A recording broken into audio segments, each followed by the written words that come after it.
Hi viewers, welcome to our channel. ప్రస్తుతం మనతో పాటు సీనియర్ జర్నలిస్ట్ దాము బాలా సార్ ఉన్నారు. వారితో మాట్లాడదాం. నమస్కారం సార్. నమస్తే సార్, తాడిపత్రిలో ఉద్రిక్త పరిస్థితి ఏర్పడింది సార్. అక్కడ కేతిరెడ్డి పెద్దారెడ్డి గారి పైన దాడి జరిగింది అని చెప్పేసి వార్తలు అయితే వస్తున్నాయి. మరి ఎవరు దాడి చేశారు, మరి ఏం సార్ ఏం జరిగింది అసలు అక్కడ? కేతిరెడ్డి పెద్దారెడ్డి ఇంటి మీదకి తెలుగుదేశం రౌడీలు కావచ్చు, లేకపోతే పార్టీ కార్యకర్తలు కావచ్చు వెళ్ళి దాడి చేశారు.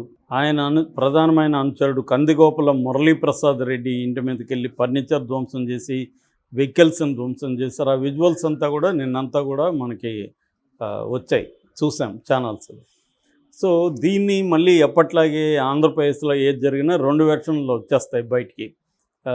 ఎవరు దాడి చేసినా దాడి చేసిన వాళ్ళేమో వాళ్ళు ప్రొవోక్ చేస్తే మేము చేసామంటారు, వీళ్ళేమో మేము ప్రొవోక్ చేయలేదు వాళ్ళే వచ్చి దాడి చేశారని వీళ్ళు అంటారు. జనరల్గా మనకు అర్థం అవ్వాల్సిన అధికారంలో ఉన్న వాళ్ళే చేయగలుగుతారు దాడులు.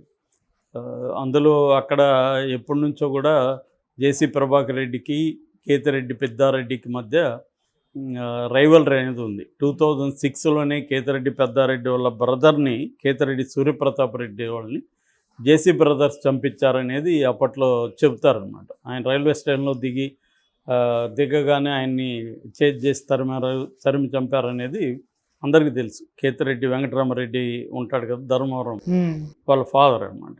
అలాగా ఎప్పటి నుంచో వీళ్ళ మధ్య రైవల్ ఉండి కేతిరెడ్డి వెంకటరామరెడ్డి కూడా చెప్పాడు, నేను స్కూల్కి వెళ్ళేటప్పుడే బాంబుల దాడులు మధ్యలో నుంచి మేము స్కూల్కి వెళ్ళేవాళ్ళం, అప్పటి నుంచో నేను ఈ బాంబుల దాడులు ఈ బాంబుల్ని చూస్తూ పెరిగాను అని. రాయలసీమలో చాలా చోట్ల అంటే ఇప్పుడు కొంత తగ్గింది, కానీ ఒకప్పుడైతే హోమ్ మేడ్ లాగా బాంబులు తయారీ ఇవన్నీ ఉండేవి.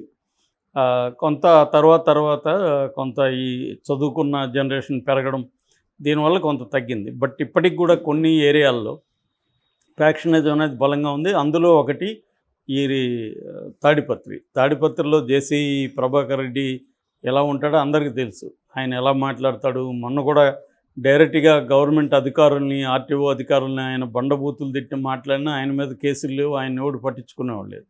సో అక్కడ ఎవరు అధికారంలో ఉంటే వాళ్ళదే రాజ్యం. వైసీపీ ఉన్నప్పుడు కేతిరెడ్డి పెద్దారెడ్డి ఇప్పుడు ఆయన నీతులు మాట్లాడుతున్నాడు, కానీ అప్పుడు ఆయన రౌడీజం. జగన్ మాట కూడా వినేవాడు కాదు, ఆయన ఏమనుకుంటే అదే చేసేవాడు అని చెప్తారు. ఒకప్పుడు ఆయన వీళ్ళకి రైట్ హ్యాండ్గా ఉన్నవాడే, తర్వాత బయటికి వెళ్ళాడు. సో అట్లాగా ఆయన జగన్ మాటకు కూడా కట్టుబడి ఉండే వ్యక్తి కాదు. ఇంతకుముందు జేసీ ప్రభాకర్ రెడ్డి ఇంటి మీదకి ఆయన కూడా దాడికి వచ్చాడు. సో ఇప్పుడు జేసీ ప్రభాకర్ రెడ్డి ఎందుకు సైలెంట్గా ఉంటాడు? 5 ఏళ్లలో ఆయన అనేక ఇబ్బందులకు గురయ్యాడు. వాళ్ళ ఆర్థిక మూలాల్ని దెబ్బకొట్టడానికి జగన్ అనేక పనులు చేశాడు. బస్సులు మూసేస్తారు, వాళ్ళకున్న వ్యాపార లావాదేవీలు దెబ్బకొట్టాడు. సో ఆర్థికంగా దెబ్బకొట్టాడు. జేసీ ప్రభాకర్ రెడ్డిని వాళ్ళ అబ్బాయిని జైల్లో పెట్టించారు. ఇవన్నీ జరిగాయి. దానికి మళ్ళీ ఆ నేపథ్యం ఉంది. జగన్ ఎందుకు చేశాడంటే దానికి నేపథ్యం ఉంది. అదేదో అంటారు కదా, ఎండు చేపలు ఎందుకు ఎండలేదంటే ఒక్కొక్క కథ చెప్తాయి. అలాగా దీనికి ప్రతిదానికి లింక్ ఉంటుంది. ఇది ఎవరిది తప్పని మనం ఇక్కడ కూర్చొని చెప్పలేం. ఖచ్చితంగా ఇద్దరు వైపుల నుంచి జరుగుతాయి.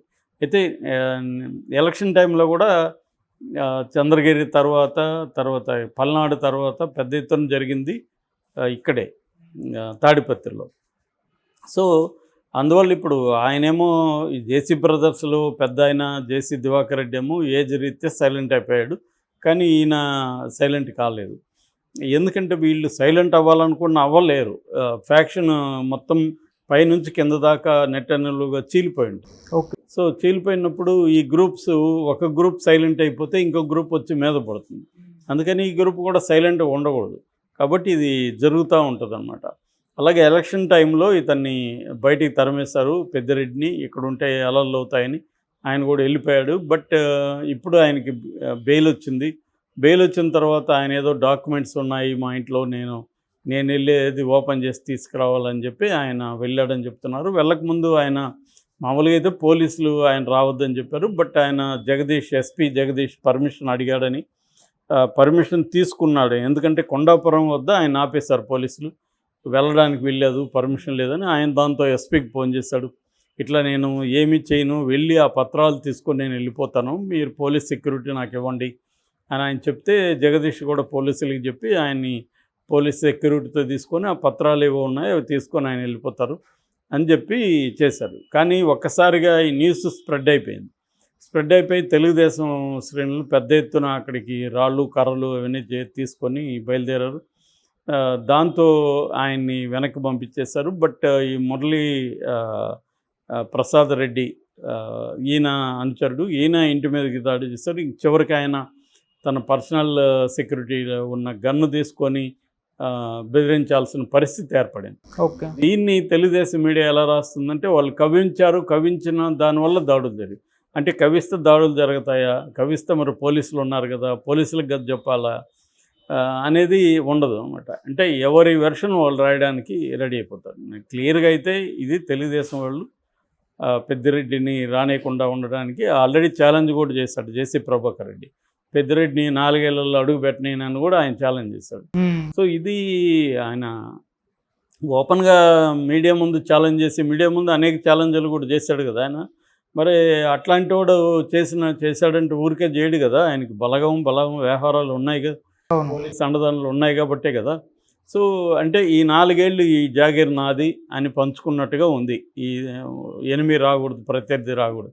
ఒక డెమోక్రసీ ఇది, దీనికి ఎవరికైనా ఎక్కడైనా ఉండే హక్కు ఉంటుంది, లీగల్గా ఆయనకి ఇబ్బంది లేనంత వరకు అనేది లేదు. ఇప్పటికి కూడా ఫెడరల్ వ్యవహారంలాగా ఇది నా జాగీరు, నేను అనుకున్నవాడే ఇక్కడ ఉండాలి, నాకు నచ్చనివాడు ఇక్కడ ఉండకూడదని జేసీ ప్రభాకర్ రెడ్డి ఓపెన్గా చెప్తుంటే కూడా ఆయన మీద కేసులు. గతంలో ఈయన కూడా అలాగే బిహేవ్ చేశాడు, పెద్దిరెడ్డి కూడా. సో వీళ్ళిద్దరి మధ్య మామూలు జనానికి ఇప్పుడు చాలామందికి గాయాలైనాయి, అందరూ హాస్పిటల్లో జాయిన్ అయ్యారు. గతంలో పెద్దిరెడ్డి దాడుల్లో కూడా చాలామంది తెలుగుదేశం సింపతైజర్లు, సామాన్య కార్యకర్తలు దాడులకు గురయ్యారు. ఎలక్షన్ టైంలో పోలీసులు పెద్ద ఎత్తున వైసీపీ వాళ్ళ కార్యకర్తలను, సామాన్య కార్యకర్తలను కొట్టారు. సో ఇక్కడ ఓవరాల్గా చూసుకున్నప్పుడు ఇది పెద్దిరెడ్డి జేసీ ప్రభాకర్ రెడ్డి మధ్య రైవలరీగా పైకి కనిపించిన సామాన్య ప్రజలు దీంట్లో ఎక్కువ బలయ్యేవాళ్ళు వాళ్ళే. వీళ్ళేమో ఇప్పుడు పెద్దిరెడ్డి అక్కడ లేకపోయినా ఆయనకి జరిగేది వ్యాపారాలు జరుగుతుంటాయి, ఆయన బెంగళూరులో వ్యాపారాలు ఉన్నాయి, చెన్నైలో ఉన్నాయి, ఆయన చూసుకోగలడు. ఆయనకి ఒక 5 ఏళ్ళు సైలెంట్గా ఉందాలో మళ్ళీ చూద్దామని అనుకోవచ్చు. ఓకే. కానీ సాధారణ ప్రజలు అలా వెళ్ళిపోలేరు కదా, వాళ్ళకి అక్కడే వ్యవసాయం ఉంటుంది, అక్కడే పనులు ఉంటాయి, అక్కడే బతకాల్సిన పరిస్థితి. వాళ్ళు ఎక్కడికి వెళ్ళిపోగలరు? ఇది మేజర్ ప్రాబ్లం. రాయలసీమ ఫ్యాక్షన్లో కానీ ఎనీ పొలిటికల్ రైవలరీ ఉన్న ఏరియాలో అన్నింటిలో కూడా ప్రాబ్లం ఏంటంటే సాధారణ ప్రజలు వాళ్ళ దైనందిన జీవితం డిస్టర్బ్ అయిపోవడం, వాళ్ళల్లో జైలుకి వెళ్ళిపోవడం, వాళ్ళ పిల్లల ఎడ్యుకేషన్ డిస్టర్బ్ అయిపోవడం ఇది జరుగుతుంది. ఫ్యాక్షనిస్ట్ లీడర్స్ ఏమో తమ పిల్లల్ని ఎక్కడో విదేశాల్లోనో లేకపోతే తమిళనాడు, మహారాష్ట్రలోనో, బాంబేలోనో ఎక్కడో చదివించుకుంటారు, కర్ణాటకలో. సో వాళ్ళు దీని నుంచి బయటికి వెళ్తారు. కానీ ఈ సామాన్య ప్రజలకి ఆ వెసులుబాటు ఉండదు. వాళ్ళు ఫ్యాక్షన్ ఒక గ్రూప్లో లేకుండా కూడా బతకలేరు. నువ్వు అటన్నా ఉండాలి, ఇటన్నా ఉండాలి. ఎట్లా నేను మిడిల్ గ్రౌండ్లో ఉంటాననే దానికి అక్కడ మిడిల్ గ్రౌండే ఉండదు. ఉంటే అది లేకపోతే ఇది. అట్లా ప్రతి పల్లెలో కూడా ఫ్యాక్షన్స్ అలాగా ఉండే పరిస్థితి వచ్చేస్తుంది. అందుకని చాలామంది మా సామాన్య జనం కూడా తమ పిల్లల్ని వీలైనంత మేరకు బయటికి వాళ్ళ ఆర్థిక స్తోమత అనుమతించిన మేరకు చేసుకోవడం, చాలామంది పల్లెలను వదిలి వెళ్ళిపోవడం, ఇలాంటి అంత జరిగింది. దీని మీద కూడా బోర్డులు కథలు, నవల్స్, పుస్తకాలు, సినిమాలు అన్నీ వచ్చాయి. దీని ప్రభావం సినిమాల మన పేద ప్రజల మీద ఎలా ఉంటుందని అది ఇప్పటికీ ఉంది. చంద్రబాబు నేను ఫ్యాక్షనిజాన్ని తొక్కేశాను అని చెప్తుంటాడు. మరి ఇలాంటి దాన్ని ఎందుకు కంట్రోల్ చేయట్లేదు?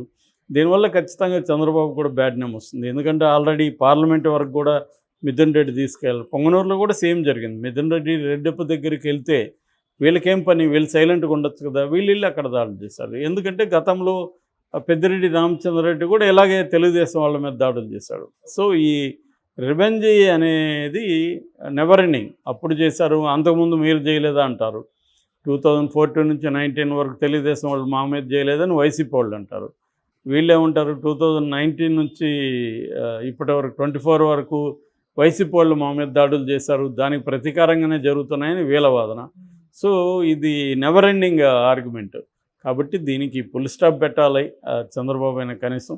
లేదంటే జగన్ ఆల్రెడీ చంద్రబాబుకు వార్నింగ్ ఇచ్చారు, మీరు ఇది చేస్తే తర్వాత నేను చెప్పినా కూడా వినరని. అది నిజమే.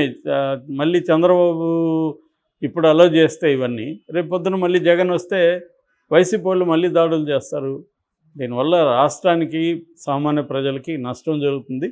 ఖచ్చితంగా చంద్రబాబు, పవన్ కళ్యాణ్ వీళ్ళు పవన్ కళ్యాణ్ అనేది సైలెంట్ అయిపోయాడు. అసలు ఉన్నాడో లేదో తెలీదు. ఆయన మంత్రిగా మాత్రమే పనిచేస్తున్నాడు తప్ప ఒక పార్టీకి లీడర్గా, ఒక కూటమి లీడర్గా ఆయన అసలు ఎక్కడ మాటలు కూడా మాట్లాడట్లేదు. ఓకే. కాబట్టి మనం ఆయన అడిగి కూడా వేస్ట్. ఎందుకంటే ఆయన మౌన మునిలాగా ఆయన పనిలో ఉన్నాడు. సో చంద్రబాబుని అడగాలి, ఎందుకంటే చంద్రబాబే ఇప్పటికీ మాట్లాడుతున్నాడు. సో ఆయనన్నా దీన్ని సీరియస్గా okay sir, thank you so much.